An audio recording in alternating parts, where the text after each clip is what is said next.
Today I'm going to make some coffee using the new Aeropress Clear. It's basically the same as the old Aeropress, only, it's clear. So I like to make it upside down. I put the plunger in about 1/4 of an inch. Right there. But doing it this way is a little bit different than the instructions. The instructions say to put it, filter side down and then put your coffee. But I find this way is more consistent and it's a little, safer.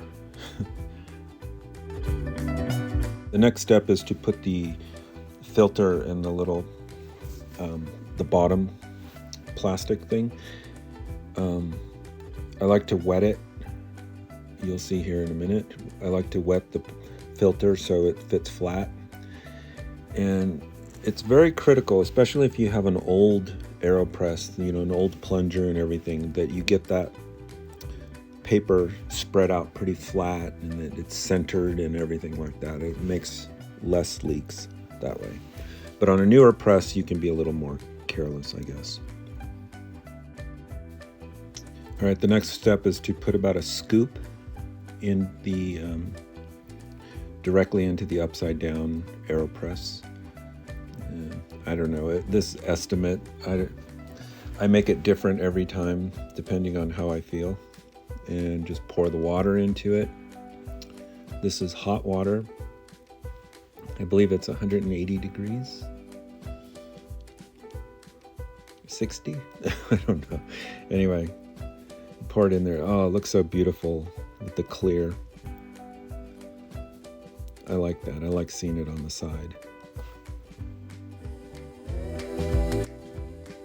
After the water's all poured, I usually stir it a little bit because some of the chunks of coffee didn't get, broken up in the water. So I use this metal chopstick and stir it there until all the coffee is in the water. You can feel it. You'll feel the chunks when you first go in there. They give you this big old stirring stick that comes with it, but I never use that. I don't know. I like the metal chopstick better. Okay, make sure the Montana logo is facing forward. Put our cap on there. A new Aeropress, the cap goes on so smoothly. It almost felt like it was going to leak, but it didn't. Anyway, flip it over.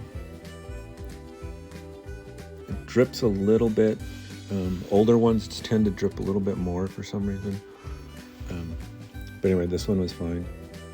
You're supposed to let it sit for about a minute. I really haven't noticed any difference when I do it. Get it centered here. There we go. Now just apply smooth, even pressure. I'm so happy I got the clear.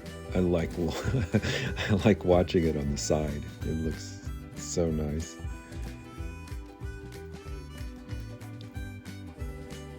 Anyway, that's the hard part here, that last inch. And then you won't hear it on this video because this is a voiceover, but there's that little gas, air pressure that leaks out at the very end. There it is. It's all done. There it is. Nice and clear. A little bit of mist around the bottom. And it's ready. Take a look at the coffee. The coffee usually has a little, what do they call it? The crema at the top. But this one didn't for some reason. I don't know if I didn't put hot enough water in it or something, or I pushed it too slow. But anyway, very delicious nonetheless. And that's it for this video, and we'll see you on the next one.